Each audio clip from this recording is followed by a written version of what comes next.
la plupart, même des gens, moi que je vois, hein, ils essayent de se lancer à mort. Ça On m'a marche envoyé pas. une vidéo. Il y a un abonné, il m'a envoyé une vidéo. Il m'a dit, ouais, ils essayent de faire comme vous et tout. Ouais, ça marche pas. Moi, je dis, ben, en fait, c'est tout le monde qui essaye de faire, enfin, qui fait ça, du moins. Mais après, que ça marche ou ça marche pas, il y a plein de, enfin, c'est compliqué, tu vois. Faut essayer de. Ça, c'est pas mieux avec la casquette et t-shirt noir tout à l'heure, non? C'est bien, dès le début, tu veux commencer avec ça ou pas? Tu préfères, on essaye? Comme tu veux. Si tu veux mettre la casquette, tu peux la mettre maintenant. Non, non, Pourquoi? un, deux, C'est quoi trois. qui te dérange? Je suis plus concentré comme ça, je pense. Ah ouais? Ouais. Mais on va essayer, on fait 10 minutes, on balance 10 Vas-y. minutes. Mais moi, de toute façon, ça va être marrant. On le fait, je vais le dire. Les gens, ils voient qu'on est en train d'essayer. Allez, Tu vois, ça, vas-y. je vais le laisser en intro au pire. Vas-y, vas-y.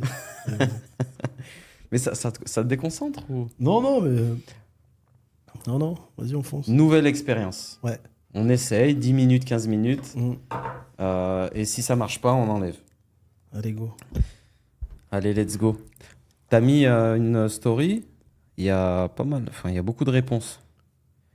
Ouais. Ouais, ouais.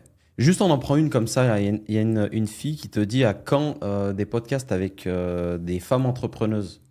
Qu'est-ce que tu lui réponds? Ça tourne Ça là? tourne. D'accord. Je te prends au dépourvu. Franchement, non, qui nous envoie des messages et qu'on fasse le tri pour pouvoir en inviter quelques-unes. Pourquoi pas, si le projet est ambitieux, il est intéressant, ouais, avec plaisir. C'est pas Il- forcément projet. Je pense elle parlait plutôt de peut-être de femmes entrepreneuses qui est déjà dans le game de l'entrepreneuriat qu'on pourrait inviter. Avec grand plaisir. Ouais. Avec T'en grand- connais? Alors, la dernière fois, je lisais un article sur une femme, une Belge issue de l'immigration marocaine, Ouais. qui est la CEO la mieux payée de Belgique. J'étais super fier. Ensuite, j'ai une copine qui s'appelle Carole, qui est une très bonne entrepreneuse en France. Mais c'est vrai qu'il y a très peu de femmes entrepreneuses. J'en connais pas tant que ça, hein. Exactement. T'en as quelques-unes, enfin, t'en as quand même pas mal dans le digital aujourd'hui. Dans le digital. Ouais, Ouais. ça a ouvert beaucoup de portes, même pour les femmes. Ouais. Je connais plus de femmes entrepreneuses, pas entrepreneuses, plus CEO d'entreprise, des postes à responsabilité et tout, mais grande patronne d'une entreprise, femme, non. Non? Non, je pense que la vraie réussite de. Enfin, elles n'ont pas autant de vocation que les hommes à entreprendre, je pense. Elles sont plus concentrées sur leurs enfants. Ah ouais, tu trouves? Je pense qu'une grande partie des femmes est plus. Ouais, je pense qu'elle va plus se focaliser sur la réussite de ses enfants, de sa vie de famille. Peut-être, hein, peut-être je Ouais. me trompe, mais Ouais. qu'est-ce qui fait qu'il y a moins de femmes entrepreneuses? C'est sûr qu'il y en a moins. Mm. Regarde, je fais un tri rapide autour de moi. J'en connais très très peu. Le peu que je connais, c'est des femmes qui entreprennent avec leur mari. Ok. Yes. Il y a beaucoup de femmes carriéristes. Ça, j'en connais plein. Ouais. Des femmes carriéristes, mais elles ne sont pas entrepreneuses. Ouais. Tu vois, c'est des femmes... voilà. Ouais. J'ai rencontré une femme la dernière fois, on parlait, elle nous suivait sur les réseaux, et qui, elle, regardait nos vidéos parce que son mari lui envoyait nos vidéos Ah ouais, sur ouais. l'entrepreneuriat, etc. Et elle me disait... Ouais, dis. Par contre, c'est que je suis pas concentré T'es avec pas ça. concentré? Enlève. Je peux l'enlever? Ouais, tu peux l'enlever. Ouais, parce que je préfère sans. Allez. Non, mais je suis pas Tiens, tu concentré. peux J'ai le l'impression poser d'être Pose-le par terre, si tu d'être veux. dans une obscurité. Ouais. Toi, ça va? T'es bien là, comme Ouais, ça? moi, ça va, je t'entends Non, bien. je préfère ça. Je vais essayer encore. Moi, j'ai jamais aussi eu cette expérience-là, mais je vais essayer. Peut-être que moi, ça va me concentrer beaucoup plus que toi. Vas-y, je suis concentré comme ça. Moi. Ouais, donc, je te disais, donc cette femme-là, elle a essayé d'entreprendre. Oui. Et finalement, elle a poussé son mari à entreprendre parce qu'elle me disait qu'elle avait beaucoup de mal à être ce genre de femme entrepreneuse, tu sais, indépendante, etc. Et que c'était plus un truc de mec, selon elle. Je pense que le parcours entrepreneurial d'une femme est plus court que celui d'un homme. L'homme, il va être beaucoup plus résilient, il peut être entrepreneur 40 ans. Tu as un modèle en France... Alors, j'ai plus le nom, je ne vais pas te raconter de bêtises, mais il y a une femme, alors je ne sais pas si c'est une CEO ou elle a entrepris, une grosse boîte qui cartonne. Est-ce que c'est elle qui l'a créée ou pas, je ne sais plus, mais elle a réparti les rôles avec son mari. C'est-à-dire que c'est son mari qui, lui, s'est mis en retrait pour mettre en avant la réussite professionnelle de la femme, qui est indirectement celle du couple, et c'est lui qui s'occupait de la famille, des enfants, pour qu'elle puisse entreprendre. J'ai plus le nom de cette entreprise, mais une grosse boîte hein, qui chiffre en milliards. Hein. Et en fait, il y en a plus dans ce sens-là. Après, je connais Tu as eu vite fait en France quelques startups qui se sont faites, par exemple, avec des femmes aux commandes, mais je pense que c'est plus un parcours entrepreneurial qui dure 10 ans, 5-10 ans. Pas dans la durée, c'est plus une expérience entrepreneuriale, je dirais, pour les femmes, qu'une vie d'entrepreneur que je mets plus pour l'homme. D'accord, Tu vois? d'accord. Yes. D'ailleurs, pour toutes les personnes, là, on a fait des podcasts, on a tourné des podcasts avec, où on a parlé beaucoup de relations hommes-femmes. Et en fait, j'aimerais poser la question à la communauté, parce que c'est eux qui nous regardent, c'est eux qui doivent nous dire si ça les intéresse ou pas. On a envie de les balancer en hors-série. On veut juste votre avis, si c'est quelque chose qui vous plaît, pour les personnes vraiment qui nous suivent, qui sont vraiment intéressées, ou si c'est quelque chose... Moi, je pense que ça plaît. Ouais, il faut voir ce que les gens en pensent. C'est-à-dire, en fait, c'est plus des podcasts. Quelle est la vision d'entrepreneur dans le rapport homme-femme dans un couple, dans une famille? Est-ce que l'entrepreneur veut que sa femme travaille ou pas? Et en fait, le podcast, c'était combien coûte une femme à un homme en plus. Donc, ça parlait d'argent et on a tous une vision différente là-dessus. Ouais. Donc, on fait un petit vote là sur les commentaires. Dites-nous si ça vous intéresse, mais de toute façon, on le sortira en hors-série. Donc, on sortira celui-ci avant et on mettra les autres. Celui-ci, je vais le sortir rapidement parce que sur la chronologie et le calendrier comment dire, des posts qu'on a sur YouTube, elles ont été un peu anarchiques ces dernières semaines. Donc, on m'engueule. Hein. Attends, il faut voir comment ils m'engueulent, les gens. Oui, là, cette semaine, tu nous as pas posté de vidéo, comment ça se fait, etc. Donc, tout ça pour vous dire en fait qu'on a tourné beaucoup de podcasts qui sont très différents l'une de l'autre. Là, donc nos aspirations pour les prochaines semaines, les prochains mois, c'est de délivrer régulièrement voilà, des podcasts et plein d'autres concepts, etc. sur la longue.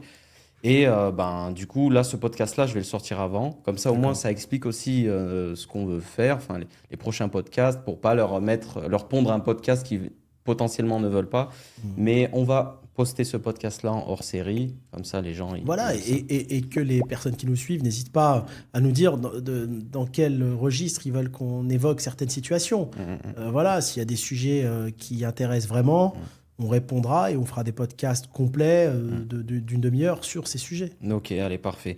Donc là, celui-ci sortira sûrement juste après le podcast des escroqueries. Ah, celui-là, ouais. Donc, on va le sortir sûrement la semaine prochaine. Donc, celui-ci, il aura une semaine après. Donc, là, aujourd'hui, on est le 14 novembre. Justement, je voulais qu'on parle de plein d'actualités qui sont là en ce moment. Et on déviera sur plein d'autres sujets sur la suite. Mais bon, ce podcast-là qui va sortir, d'ailleurs, est-ce qu'on peut en toucher un mot, une phrase rapidement? Sur lequel? Sur le podcast des escroqueries et des parts sociales, etc. Voilà, bon, je veux pas que ça fasse un scandale médiatique, si tu veux, en France, mais on parle encore une fois d'expérience, de réalité, de vécu, et donc les gens vérifieront par eux-mêmes. C'est une réalité. Nous, on est juste là pour dire aux personnes, faites attention, protégez-vous, sécurisez votre patrimoine et vos actifs, parce que, je le dis très simplement, autant pour acheter un commerce ou une maison ou un immeuble, il y a ça de papier, autant avec 2 pages, on peut tout vous reprendre. Voilà. En fait, pour singulariser, c'est plus ça. Ok. D'accord. Ok. Donc, c'est juste pour vous permettre de comprendre comment est fait le système aujourd'hui au niveau du greffe, au niveau de l'INPI, au niveau de société.com. Et ceux qui ont des entreprises civiles immobilières ou des entreprises d'exploitation savent qu'on dit la réalité. Ouais. Les informer, de toute façon, c'est Voilà. vraiment pour les informer. Voilà. On pousse personne à faire Bien ce sûr. genre de... Et il y a des façons de se sécuriser. Je pense qu'il faut le faire parce que sinon ensuite, si vous n'êtes pas bien protégé au début, vous allez vous retrouver ensuite avec des frais d'avocat qui s'élèvent, des problèmes. Vous allez vous retrouver avec des soucis avec les banques, avec vos associés, avec tout le monde, alors que ça peut être réglé dès le début. Yes, très bien. On parle actualité. Oui. D'accord. Donc là, on est le 14. Alors, il y a une actualité qui est sortie juste ce matin. Donc, Marine Le Pen. Voilà, j'y vais direct à Marine Le Pen. 5 ans requis de prison ferme, dont 3 fermes, pardon, dont 3 avec sursis. Donc, 5 ans de prison, dont 3 avec sursis. Et 300 000 euros d'amende. Et ainsi que tout son groupe. Hein, elle a pas mal de personnes qui sont... Pour quelle raison? Tu sais, c'est par rapport à... je crois que c'était au fait... c'était, je crois que des irrégularités de campagne, un truc comme ça. Ah ouais, d'accord. Ouais. Ouais. Mais c'est ça que j'adore en France, moi, c'est que personne n'est censé être au-dessus de la loi. Il y a des oppositions un peu entre tous les partis, mais ça qui est bien, tu sais, j'aime beaucoup la justice. Bon, il y a la justice divine et il faut faire le maximum pour que sur Terre, j'ai envie de dire, ça soit le plus juste possible. Ça, j'aime beaucoup. Et tu vois, un pays où même un ancien président comme Sarkozy, tu vois, autant il va dire, je vais passer le Karcher dans les quartiers. Autant après, tu te retrouves sur TikTok avec des gens qui disent c'est toi qu'on va laver au Karcher. Mais non, mais c'est marrant parce que tu vois, heureusement qu'il y a des gens qui vont aller chercher la justice, qu'il y a des journalistes d'investigation qui font le travail, parce que personne n'est censé être au-dessus de la loi, c'est tout. C'est ça la vraie démocratie. Hein. Ouais, c'est exactement ça. Alors, Donc, t'as des... j'essaie de regarder c'est pour quelles raisons exactement. Donc souvent des enquêtes, des questions comme le financement de campagne, Ouais, c'est souvent le diffamation, financement des campagnes. ouais, ouais. Tu penses que c'est par rapport à ça? Parce que là, c'est ChatGPT qui me dit ça.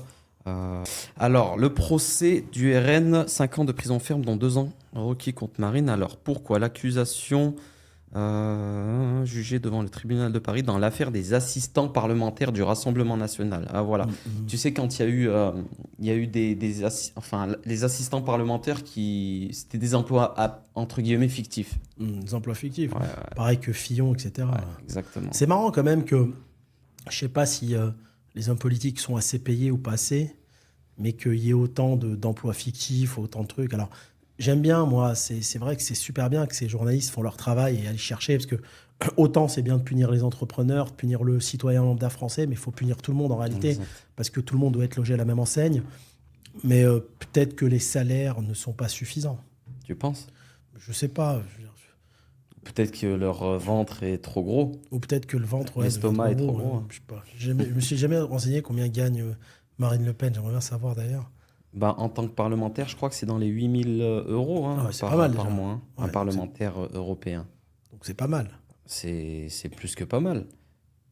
Tu y ajoutes le mandat de député, etc. Je crois qu'en tant que parlementaire et député, il me semble qu'ils ont même des choses, enfin pas en nature, mais ils peuvent user d'une carte pour aller s'acheter des affaires. Ils ont une enveloppe, voilà. Une enveloppe où, voilà. Malgré qu'ils ont leur 8K par mois. Donc c'est bien qu'il y ait des enquêtes en permanence là-dessus. Hein. Ah, s'ils gagnent bien leur argent. Ouais, ouais. Oh, moi, je me méfie beaucoup des hommes politiques. C'est autant les entrepreneurs sont dangereux, mais rentrer en politique, c'est encore plus. C'est le monde d'au-dessus, là. Ouais, exactement. Encore plus dangereux. Exactement.